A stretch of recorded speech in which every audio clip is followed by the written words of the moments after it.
में ही खो जाए।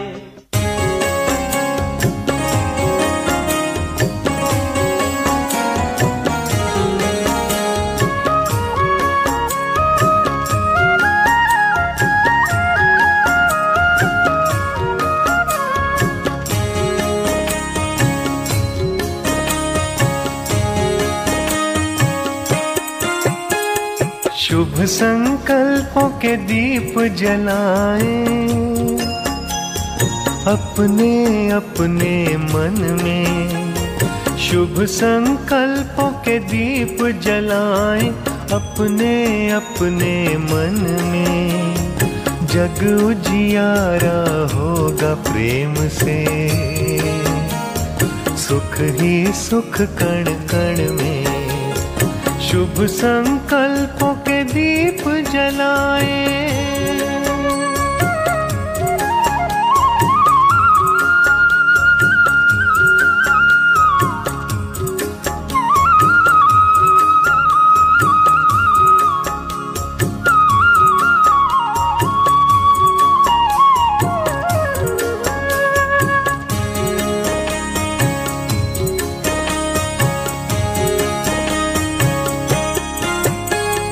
परिवर्तन की है ये बेला,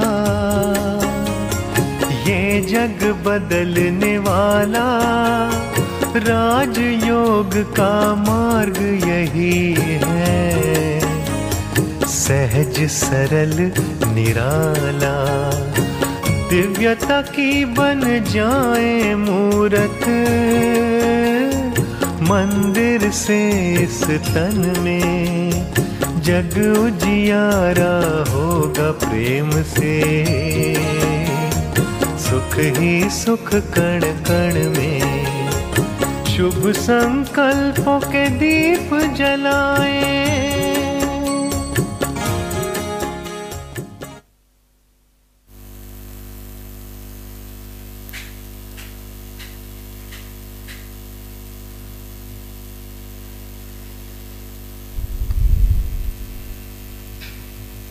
ओम शांति। आज हम सभी धनतेरस के पावन पर्व में एक बहुत अच्छी बात, उसके रहस्य को समझने के लिए, जानने के लिए। वैसे तो शास्त्रों में बहुत सारी इसकी बातें हमें बताई जाती है, और यह जो धनतेरस है, दीपावली में हम दीपावली मनाते हैं, और दीपावली 5 दिनों की होती है। और 5 दिनों में सबसे पहला दिन जो मनाया जाता है वह धनतेरस का होता है। और यह धनतेरस जैसे दशहरे के बाद, दशहरे के 20 दिन बाद आता है।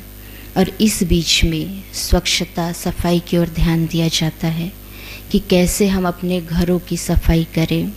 घर के एक एक कोनों की सफाई की जाती है। तो वो तो हुई बाहरी स्वच्छता, बाहरी सफाई, उसके बारे में हम सभी बहुत ध्यान देते हैं। लेकिन वास्तव में हमें सफाई की ज़रूरत किसकी है? अपने अंतःकरण की, अंतर मन की सफाई। तो वो अंतःकरण, अंतर मन की सफाई हम कैसे करेंगे? उसके लिए हमें यह रहस्य जानना बहुत ज़रूरी है कि हम धनतेरस तो मना लेते हैं, लेकिन इसका वास्तविक रहस्य अर्थ क्या है? जैसे कहा जाता है कि धन को तेरा कर दो तो रस मिले, धन को परमात्मा समर्पण कर दो तो उनकी अमानत मिल जाएगी। तो कैसे उनकी अमानत के द्वारा उस कार्य को हम समझें कि समझ करके उसको सच्चा कार्य में कैसे लगाएं। आज दुनिया में देखते हैं बहुत धन संपत्ति वाले लोग होते हैं, लेकिन वो धन संपत्ति को क्या करते हैं? जैसे कि कहा जाता है कि दान और पुण्य के बारे में। तो दान और पुण्य का मतलब क्या होता है कि जैसे मान लीजिए हम कोई चीज़ किसी को दे रहे हैं तो वो दान कहा जाता है। और कोई ज़रूरत है किसी को उस वस्तु की, उस चीज़ की, तो उसको पुण्य की प्राप्ति कहा जाता है। तो उस पुण्य की प्राप्ति के लिए हम क्या करें?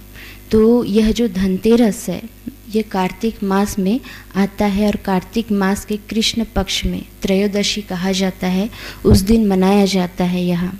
और इसमें जैसे कि और यह एक आह्वान होता है। जैसे हम लक्ष्मी पूजा में लक्ष्मी जी का आह्वान करते हैं, तो सबसे पहले यह त्यौहार का पहला दिन है, इसमें आह्वान होता है कि इसके द्वारा कैसे हम आगे का त्यौहार हम मनाएं। तो इसमें भारतीय संस्कृति में सबसे पहले आज देखेंगे कि पूरे भारतवर्ष में ऐसा कोई घर नहीं होगा हिंदू संस्कृति को जो मानते हैं, और हिंदू संस्कृति के अलावा जो दूसरे लोग भी हैं। ऐसा नहीं कि सिर्फ हिंदू लोग ही, आज हम देखते हैं कि हमारे क्रिश्चियन भाई है, मुसलमान भाई है और अन्य जो धर्म के लोग हैं, क्योंकि ये महत्व किसका रख देता है, हमारे आपसी प्रेम का। आज कोई मित्र होते हैं तो ऐसा नहीं होता है कि हम किसी की जात पात को देख करके अपना मित्र बनाते हैं, कोई चीज़ ऐसी होती है तो मित्र बना हर एक जात पात वाले एक संगठन एक धर्म को लेकर के होता है। तो आज एक कोई मित्र है, कोई मान लीजिए हिंदू है, कोई क्रिश्चियन है, कोई मुसलमान है, कोई और कुछ दूसरे हैं, तो वो जैसे एक मित्रता के नाते वो एक दूसरे के साथ मिलते हैं, जाते हैं और उस पर्व को एक दूसरे को मनाते हैं, महत्व देते हैं। तो वैसे ही ये दीपावली जैसे आती है तो सबसे पहले हमें सूचना देती है कि आज हम पहला दिन मना रहे हैं धनतेरस का, और इस दिन मुख्य रूप से 13 दीपक जलाए जाते हैं। और वो 13 दीपक घर के बाहर अलग अलग हिस्सों में जलाया जाता है, क्योंकि वो एक ही स्थान पर नहीं जलाते हैं। कई लोग होते हैं कि वो एक साथ 13 दीपक जलाते हैं, और वो कई लोग होते हैं कि उस 13 दीपक को अलग अलग स्थानों पर जलाते हैं। तो ये क्यों जलाया जाता है? वास्तव में हमारे जीवन में जो अंधियारा है, जैसे घर में देखते हैं आजकल तो क्या होता है, हम लाइट की रोशनी से पूरे रोशन कर लेते हैं अपने हर एक कमरे को, हर एक स्थान को। लेकिन पहले के समय में लोगों के घरों में जब ये जो साइंस के साधन नहीं थे, जैसे कहा जाता है भगवान जो धन्वंतरी है उनके लिए कहा जाता है कि वो आरोग्य के भी विशेषज्ञ और वैज्ञानिक रीति से भी उन्होंने बहुत सारी ऐसी चीज़ें कही। तो जैसे साइंस के द्वारा हम देखते हैं कि आज हमें कई नई नई टेक्नोलॉजी मिल चुकी है, तो हम कई लाइट जला लेते हैं, छोटी छोटी लाइट जैसे बल्ब है, वो सारी चीज़ों से रोशनी करते हैं। लेकिन पहले जो मिट्टी का दीपक होता था और उसमें तेल और बाती उसके द्वारा वो दिया जलाया जाता था, उससे रोशन किया जाता था घरों को। तो वास्तव में मिट्टी किसका प्रतीक है? जैसे आज ये शरीर है, ये हमारा शरीर कैसे बना है? 5 तत्वों से मिलकर बना है, और ये मिट्टी का शरीर किस में मिल जाएगा? 5 तत्वों में जाकर के मिल जाएगा। और जो दीपक में जो लौ जलती है वो वास्तव में प्रतीक है आत्मा का प्रतीक। तो परम शक्ति परमात्मा हमें यही याद दिलाते हैं कि हम वास्तव में कौन है, एक आत्मा है। लेकिन हम इस चीज़ को भूल गए हैं, तो भूलने के कारण अपने को शरीर समझ बैठे हैं। तो आज जैसे हम दीपावली मनाते हैं तो उसमें ये 13 दीपक मतलब 13 तुझको अर्पण क्या लागे मेरा, हम तो आरती में गा देते हैं, लेकिन जब कोई बात आती है तो हम क्या करते हैं? मेरा मेरा करते हैं।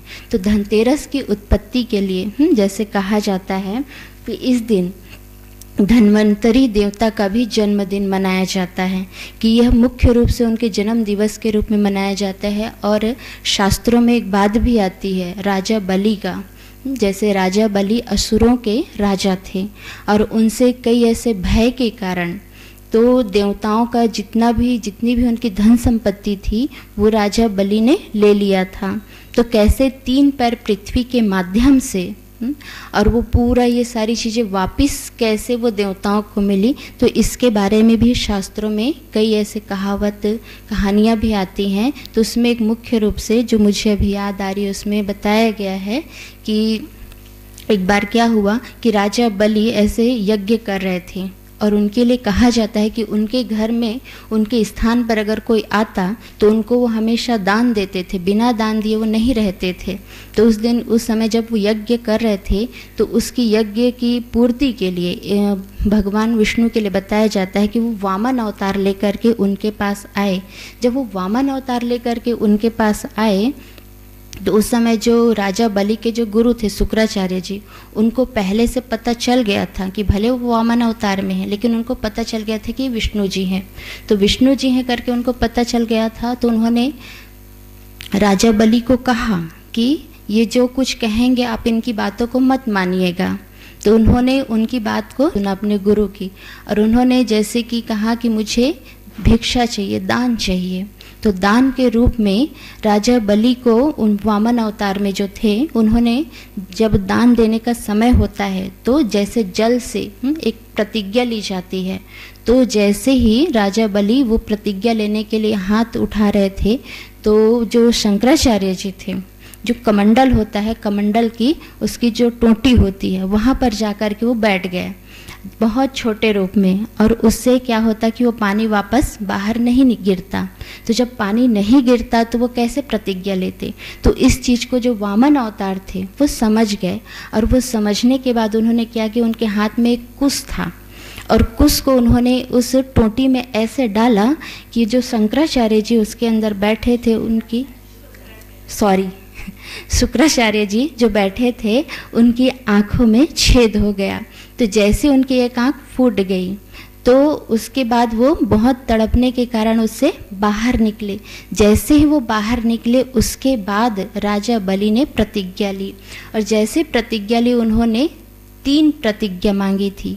तो सबसे पहली प्रतिज्ञा थी कि संपूर्ण पृथ्वी को, तो एक पैर में वामन अवतार में जो थे विष्णु जी, उन्होंने एक पैर में पूरी पृथ्वी को नाप लिया। फिर जैसे दूसरी बात आई तो उन्होंने दूसरे पैर में पूरे अंतरिक्ष को नाप लिया। फिर उन्होंने कहा कि मैं अब तीसरा पैर कहाँ रखूं। तो राजा बलि ने खुद उनके कदमों के नीचे बैठ गए, और उन्होंने कहा कि आप तीसरा पैर मेरे सिर पर रखिए। तो जैसे उन्होंने तीसरा पैर राजा बलि के सिर पर रखा, तो उनकी भी जैसे कि कहा जाए उनको एक मोक्ष की प्राप्ति, मोक्ष मना ऐसा नहीं कि हम जन्म मरण से छूट जाएं, वैसा वाला मोक्ष नहीं, लेकिन जैसे बुराइयों की जो थी उनके जीवन में कि वो असुरों के राजा थे, तो बुराइयां उनके जीवन से कैसे खत्म हुई, और जो देवताओं की जो धन संपत्ति थी वो देवताओं को वापस मिल गई, और उससे कई गुना अधिक होकर के वो उनको मिली। तो ये जैसे कि राजा बलि के रूप में जैसे एक बताया जाता है, भगवान धन्वंतरी में भी जैसे कहा जाता है कि धन के लिए, कि कैसे आज हमारे जीवन में धन का बहुत महत्व होता है, लेकिन इतना भी नहीं कि हम धन के लिए सब कुछ कर दें। आज मान लीजिए धन बहुत है और शरीर स्वस्थ नहीं है, तो धन का क्या महत्व होगा। अगर किसी को काया निरोगी नहीं मिली है और धन संपत्ति बहुत है, दुनिया में आज हम लोगों को देखते हैं, कई ऐसे होते हैं जिनके पास बहुत धन संपत्ति है, लेकिन उनको ना उस धन का, जैसे कि आज महल तो बना लिया, लेकिन उस महल का उनको सुख नहीं मिल पाता है। और संबंध तो रहते हैं उनके, लेकिन उस संबंधों का भी उनको सुख नहीं मिल पाता है। तो जरूरी नहीं है कि धन से हमें सब कुछ सुख मिलता है। कई ऐसे चीज़ें हैं जो धन नहीं होते भी, आज देखेंगे कि दुनिया में ऐसे बहुत सारे लोग होते हैं, लेकिन वो लोग बहुत प्यार से रहते हैं। तो यही बताया गया कि वास्तव में जो ये धन्वंतरी का बताया जाता है कि वो आरोग्य के देवता थे, कि कैसे हम अपने शरीर को स्वस्थ रखें। और कहा जाता है कि 100 प्रकार की मृत्यु बताई जाती है, कि कैसे हम अलग अलग रीति से 100 प्रकार से मरते हैं, लेकिन वास्तव में मरना मतलब ऐसे नहीं कि पूरा मर जाना। मरना मतलब ये देह को त्यागना। जैसे आज हम कहीं जाते हैं तो हम क्या करते हैं, एक वस्त्र बदलते हैं। मान लीजिए कोई गंदा कपड़ा हो गया तो उसी गंदे कपड़े को पहन के तो हम बाहर नहीं जाएंगे। तो वैसे ही आज हमारा ये 5 तत्वों का शरीर अगर जर्जरीभूत हो जाता है तो हम क्या करते हैं, कोई अगर बुजुर्ग भी है, कोई ऐसे हैं, तो उनके लिए हम खुद ही सोचते हैं कि हम इनकी तकलीफ़ को क्यों इतना सहन करें, इनको क्यों ऐसे देखें।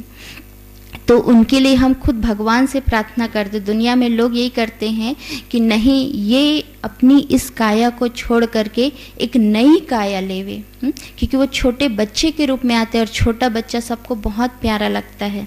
जैसे कहा जाता है आम सबको पसंद होता है, लेकिन कौन सा आम पसंद होता है, एक है पका हुआ आम, एक है कच्चा आम। तो खाने के लिए कौन सा आम पसंद करेंगे, पका हुआ आम पसंद करेंगे।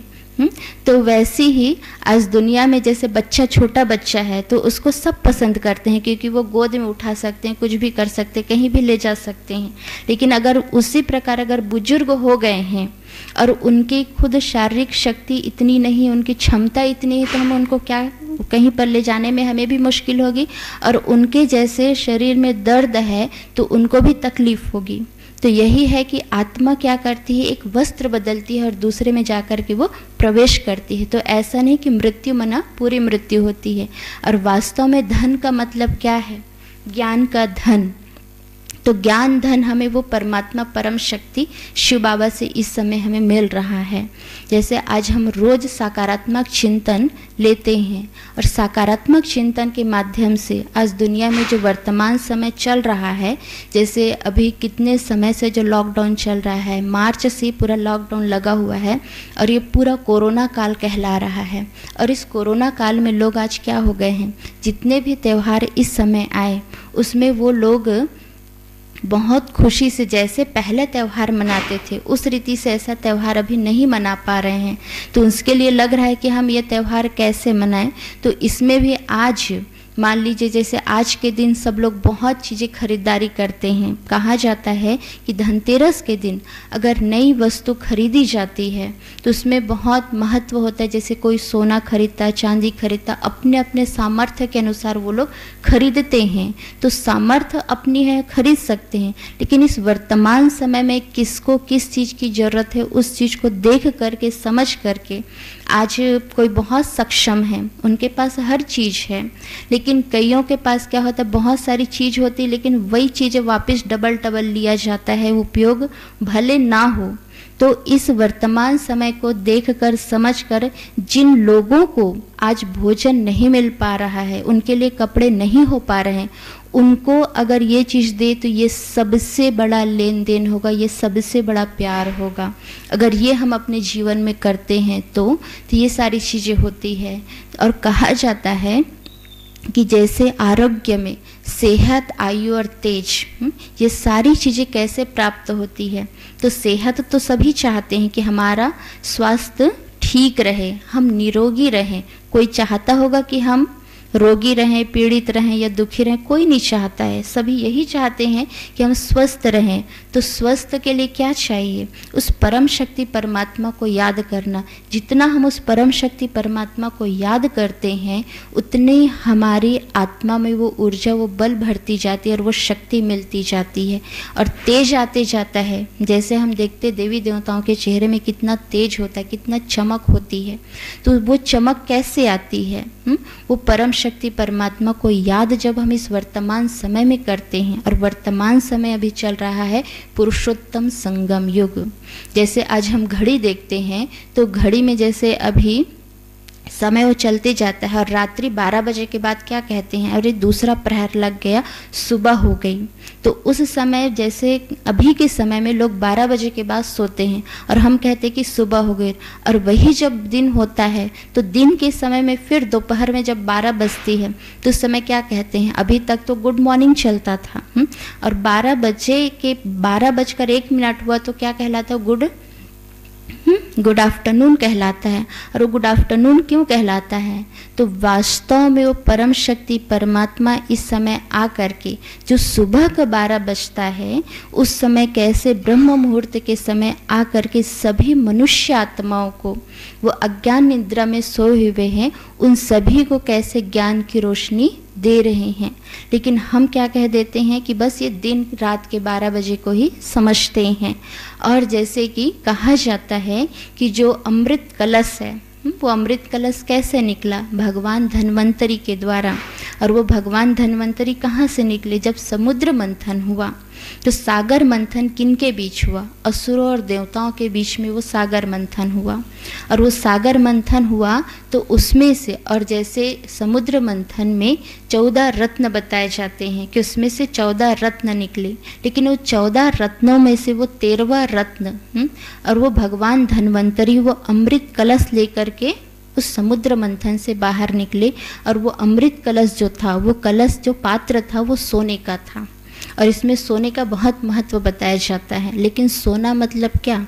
हमारी बुद्धि ऐसी सोने जैसी हो, हमारी वृत्ति सोने जैसी हो, तो ये है सत्व प्रधानता का जीवन। हम सोना तो खरीद लेते हैं, लेकिन वो स्थूल सोना है कि आज हमारे पास मान लीजिए कोई एक चीज़, अंगूठी है या नेकलेस है या कोई चीज़ है, जिन्होंने माताएं बहनें अपने घर में रहती हैं, कहेंगे कि हमारे पास ये चीज़ है तो दूसरी चीज़ होनी चाहिए, वही कई चीज़ें वो लेकर के रहती हैं। लेकिन सोना मतलब हम अपना मन सोने जैसा रखें, हम अपने आप को सोने जैसा हल्का रखें, क्योंकि लोहा भारी होता है और सोना कैसे होता है? हल्का होता है। तो वैसे हम अपने मन को सोने जैसा हल्का रखें। इसके लिए कहा जाता है कि इस दिन अगर सोना खरीदते हैं तो बहुत शुभ माना जाता है। फिर जैसे कि कहा जाता है, और भगवान धन्वंतरी के लिए ही कहा जाता है कि विष्णु जी के अवतार थे, कि भगवान विष्णु का जैसे अलग अलग अवतार के रूप में बताया जाता है, तो उनको ही एक अवतार विष्णु जी का बताया। जैसे हम शास्त्रों में पढ़ते हैं कि भगवान के 24 अवतार हुए, तो उसमें से एक अवतार बताया गया कि वो विष्णु जी के, भगवान धन्वंतरी के अवतार थे। तो इसी रीति से कहा जाता है। और उनके लिए मुख्य जो भगवान धन्वंतरी को बहुत पसंद कहा जाता है, लोग तो अपने सामर्थ्य अनुसार उनको जो पसंद होता है, आज दुनिया में कई चीज़ें ऐसी होती है जो हमको पसंद है हम ले लेते हैं, लेकिन जो जिनको पसंद है उनके जैसा हम क्या कार्य करते हैं। तो वैसे ही भगवान धन्वंतरी को मुख्य रूप से पीतल की चीज़ें पसंद है, लेकिन हम अपनी पसंद के हिसाब से हम सोना या कोई चीज़ ऐसी जो हमें पसंद है हम वो लेते हैं। तो वैसे आज दुनिया में भी ये चीज़ होती है। हम जिस घर परिवार में रहते हैं, कहीं पर संगठन में रहते हैं, तो कई बार हम ऐसा कार्य करते जो हमको पसंद है। अगर वो चीज़ मुझे पसंद नहीं तो मैं क्या करती हूँ? मैं वो नहीं करती हूँ। तो वास्तव में जो मेरे बड़े को या फिर मेरे साथ वाले को या किसी दूसरे को पसंद हो, अगर वैसा हम उनके लायक अगर करते हैं तो हम साथ में हमारा संगठन भी बहुत मजबूत होता है। तो ये उनका प्रिय धातु माना जाता है। और इसी में जैसे कहा जाता है कि जैसे काशी, और वो काशी किसका स्थान है? भगवान शिव का स्थान माना जाता है। जैसे हम 12 ज्योतिर्लिंगम जानते हैं, तो उस 12 ज्योतिर्लिंगम में एक स्थान वहाँ पर वो काशी में है। तो उस काशी के महत्व को भी हम समझेंगे अभी, कि वहाँ पर कैसे राजा धन्व के पुत्र जो थे और उनके जो परपौत्र थे दिवोदास, वो कैसे वहाँ पर सबसे पहले काशी में जो चिकित्सा के रूप में पहला विद्यालय, जैसे आज हम देखते हैं कि यहाँ से इस रोग की, जो शरीर में रोग हो रहा है उसको हम खत्म कर सकते, यहाँ पर इसकी यूनिवर्सिटी यहाँ पर ये है। तो सबसे पहले कहा जाता है कि काशी ऐसा स्थान है जहाँ पर वो चिकित्सा का स्थान बना, वो चिकित्सा के रूप में वहाँ पर वो बताया गया है। फिर जैसे आज देखते हैं कि दीपक जो जलाते हैं, तो दीपक कई स्थानों में जलाते हैं, तो मुख्य रूप से बताया जाता है जो मृत्यु के देवता यमराज है, तो यमराज के लिए कहा जाता है कि जैसे कि घर के जो बाहर स्थान है वहाँ पर दीप जलाना चाहिए। और कहते हैं कि पहला सुख निरोगी काया और दूजा सुख घर में माया। अब माया मतलब धन समझते हैं, लेकिन धन और माया में बहुत अंतर होता है। जैसे आज हम कहते हैं देवी देवताओं के पास बहुत माया, बहुत धन है, लेकिन उनके पास माया कौन सी माया? माया मतलब 5 विकार है, काम क्रोध लोभ मोह अहंकार, और इसके छोटे छोटे और बच्चे भी हैं, ईर्ष्या द्वेष घृणा नफरत आलस्य अलबेलापन। और हम इस चीज़ को माया नहीं समझते हैं, हम समझते धन संपत्ति मतलब माया, लेकिन वास्तव में माया क्या? आज देखते हैं कि सतयुग में जो लक्ष्मी नारायण थे उनके जीवन में कितनी धन संपत्ति थी, तो क्या उनके जीवन में धन संपत्ति थी तो उसको माया कहेंगे? तो अगर उनके जीवन में वो माया थी तो आज उनके जीवन में भी ऐसी लड़ाई झगड़ा ईर्ष्या द्वेष घृणा नफरत होनी चाहिए। लेकिन उनके समय के उनके स्थान को क्या कहा जाता है? कि वो सुख की दुनिया सभी चाहते हैं। सभी क्या चाहते? कि सब जीवन में राम राज्य हो, राम जैसा राजा हो, राम जैसी प्रजा हो, राम जैसा पूरा संसार पूरा विश्व वैसा बन जाए। तो उसके लिए क्या चाहिए? हमें अपने आप को खुद वैसा श्रेष्ठ बनाना होगा।